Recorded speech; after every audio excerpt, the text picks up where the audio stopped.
If you're looking at an electric pressure washer these days, you need to know that all the specs that they give you are lies. Yes, every single one across the board, almost no matter what manufacturer, it's just a lie. And that's really sad. It's similar to the shop vac industry where they'll tell you you're getting a 6 horsepower motor out of a 15 amp 120 plug. Simply not possible.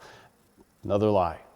We're going to go through what you need to look for if you're looking at an electric pressure washer. I'm going to try to keep it quick, but if you're looking for something that is 2,500 plus PSI and 2.5 gallons per minute, or even 2 gallons per minute and up, you really need to go gas. It's simple. We're going to go through this rock and rocker that we have in front of us, show you why it's not what it is, and even prove to you on its own stickers that it's not what they are actually advertising.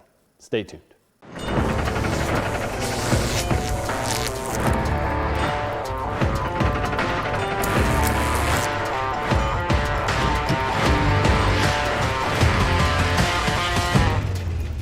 This rock and rocker is advertised as a 3,000 PSI unit with 2.5 gallons per minute flow. Those are both rated as their max. And that's going to basically be for 1 second, you're going to get that. Maybe when the unit shuts off, maybe wherever it is, and you pull that trigger, you might get it for 1 split second, but that's absolute maximum.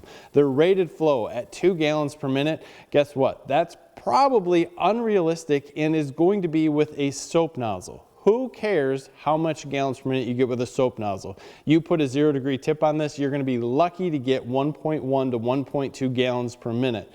The rated pressure on this guy is 2,300 PSI, and you're going to have to know that with any pressure washer, based on the tip that you use, you're going to get different pressures inside the hose, and those pressures are going to vary. So that is going to be rated with a 0 degree tip, and it's probably going to be very, very promising and on the high end. So our dreams of a 3,000 PSI pressure washer are already crushed before we even turn it on, and we know that we're looking at a 2,300 PSI or less, and the GPM is already a lie. I'll prove that to you in a little bit. When we look at what we can get out of this unit, we start with the plug, and this is going to be a 15 amp receptacle. It's going to plug into any normal outlet, and you can tell because they're both going up and down. One isn't sideways where it could be 20 amp.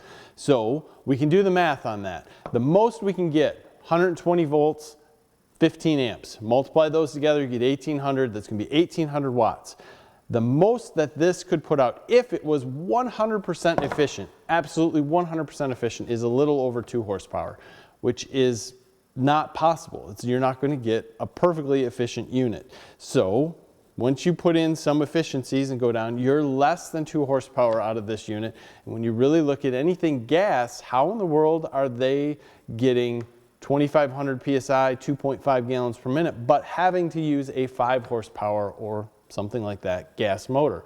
It's because that's the amount of power you need to push that out. So if anyone tells you 1,800 watt motor or 15 amp 120 volt, no, it's 1,800 watts on the inside, and it just simply cannot do that kind of work. No matter what efficiencies that it has, no matter what motor, no matter what technology, at this point in time, there is no way to push 3,000 PSI out of it. It's all a max rating. And the more pressure you get, the less gallons per minute you're going to have based on the rating. Think of it as just blowing out your mouth.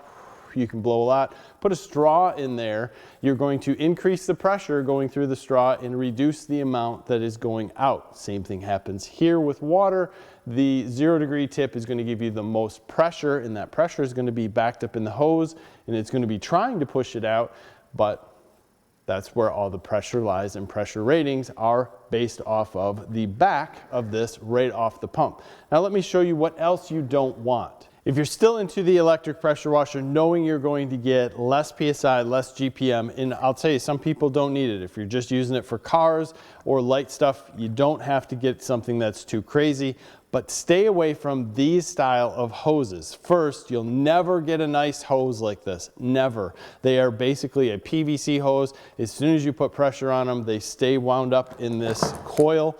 They don't come out of this coil, and they will kink on you. Not cool. These style of fittings go in, you push this button, push it in, and it's there. As soon as you get it in, it's allowed to swivel. Once there's pressure on this, it will never swivel, and it'll actually start to leak very quickly after you use it, especially if it is swiveled at all.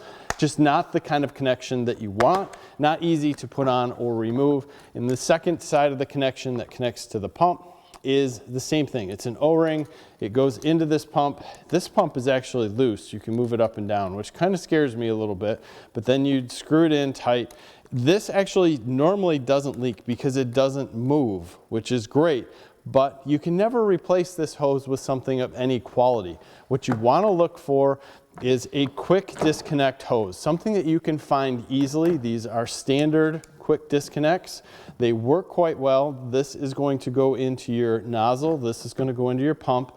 This style of hose can be bad. This is actually a pretty decent hose once you get it unraveled, but it won't kink, it will move around, and it's going to work well under pressure. It's also replaceable. You can get longer ones, and it's not expensive. Finally, look at storage. You have multiple tips on this one that all store in here and stay in place. That's big to me because if I don't have a place to store them, they seem to walk off, fall out, and then I've lost them. Not that they're expensive to replace, but it's just kind of a pain in the butt to try to find them whenever you need them. This particular unit uses what I dislike this as a wand. This wand you push in and it comes out. It has an O-ring at the bottom, very similar to everything else. These will go bad quite quickly. You can find them as replacements, but they're not as easy to find as something that screws on, or you're gonna have to just buy a whole new wand. The downside to this is that this is how the soap nozzle connects. You put it in, turn it, and then you're allowed to kind of move this to the right place so that it will stay straight. Now, if you're trying to work on your house or anything and get soap to it, that means that the very low pressure coming out of this is going to have to spray a long ways. It's not going to get there. You lose the benefit of the extra bit of the wand in your reach. I would much rather see this soap nozzle come not in this plastic piece that has to continually go in and out with the wand and create possible problems, but as a quick connect or something else so that you could shove it in the end. And this simply doesn't fit. This would be much more ideal if it was a quick connect, fit into this, and went on to the end of this unit. And then you'd have the ability to do whatever you wanted. Not our first rodeo with electric pressure washers. This is set up, and we measured this out: half gallon, 1 gallon, 1.5, 2, 2.5. You can see here we got 1, 2, and 3 listed on here. These are from other pressure washers that we've tested. Put a link in the description to that. We have this guy set up basically with a 0-degree tip. What we're gonna do in here is turn him on and run it for 60 seconds. That 60 seconds is gonna give us a gallons per minute flow. So let's get after it. There we are, 1 minute, 1 second as it went through. Let's get a flashlight, see how much water's in the bucket. It's not surprising to me that we are just over 1 gallon, and we match up almost perfectly to the other 3 units that we've tested that are basically the same specs. You're getting about 1.2 gallons per minute out of this unit with a 0-degree tip. So I'm not saying that these electric pressure washers don't work, but I'm just going to say they're not going to work as you would expect per the specs. So we have a 40-degree tip on here, and I hear a lot of times people are worried about peeling stickers. We're just going to go at this quickly and show you what this will do.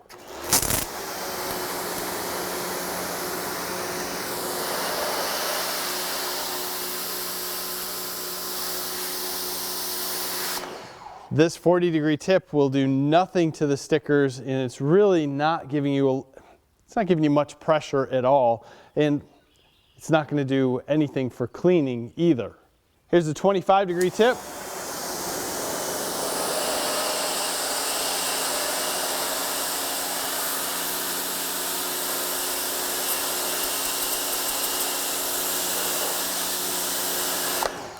Still not peeling stickers, and we are literally inches away. Here's a 15-degree tip.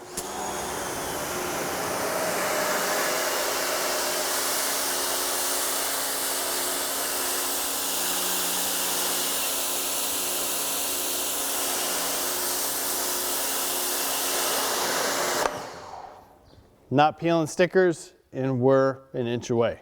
Here's a 0 degree tip. Let's see what happens.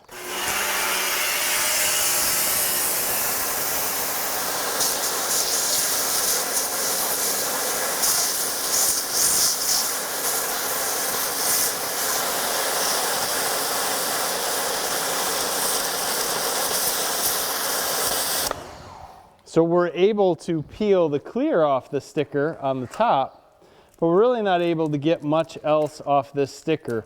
And no one should ever use a 0 degree tip like that. You need to stand back. But if you needed to do something crazy like peel stickers, you might be able to do it with this.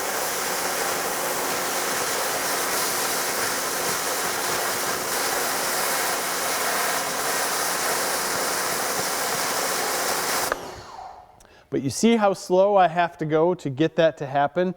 If there was more gallons per minute going through here and the same amount of pressure, that would happen a lot faster. And that is why a gas unit would take that off in seconds. Not a fan of how this connects, but when you actually use it, it does give you a decent throw for the soap. Let's take a look.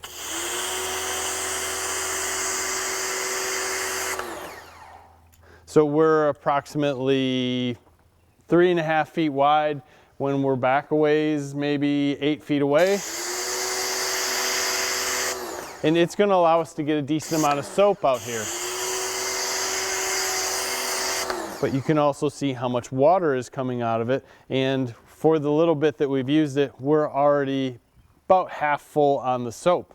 That's not cool. So if you were to use this unit to clean your driveway, we just have a very small piece of concrete here, a little bit dirty, not even horribly dirty. Let's just see how fast we can actually clean with this.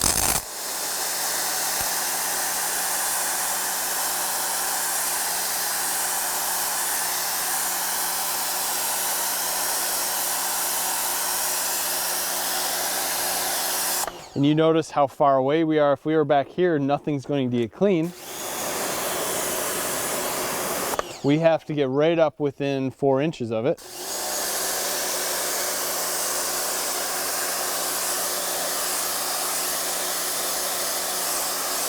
So we've cleaned this little section here. Let's see how quickly we can clean this.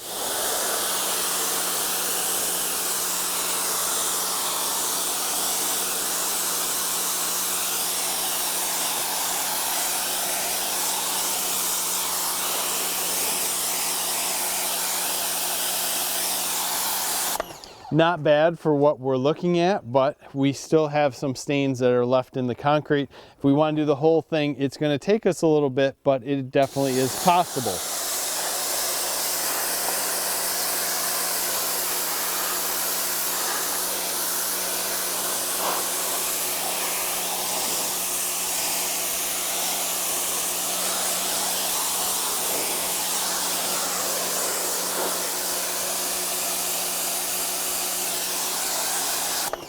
The problem we have is it still really isn't clean.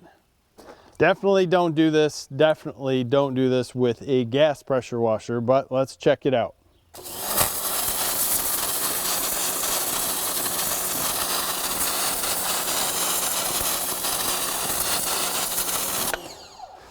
So you can see we started here, came over and down. That's actually cleaning it. It doesn't look like it's taking anything away. Let's try it in a little different spot.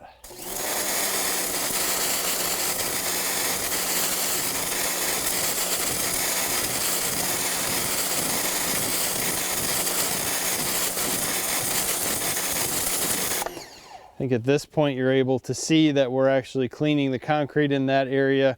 We can hit this quickly.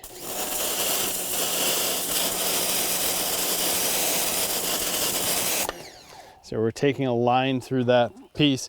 This is definitely way too much for this, but at the same point, it kind of shows you how close we have to get for something to happen, mostly because of the lower PSI of this unit.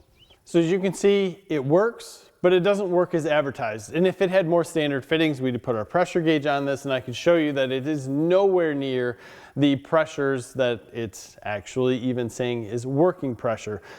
Sad. It is a sad place that we're in. Now, this unit costs $159. It's going to give you approximately the same output levels of anything in like the Greenworks line that you're going to see that's going to be upwards of maybe $400.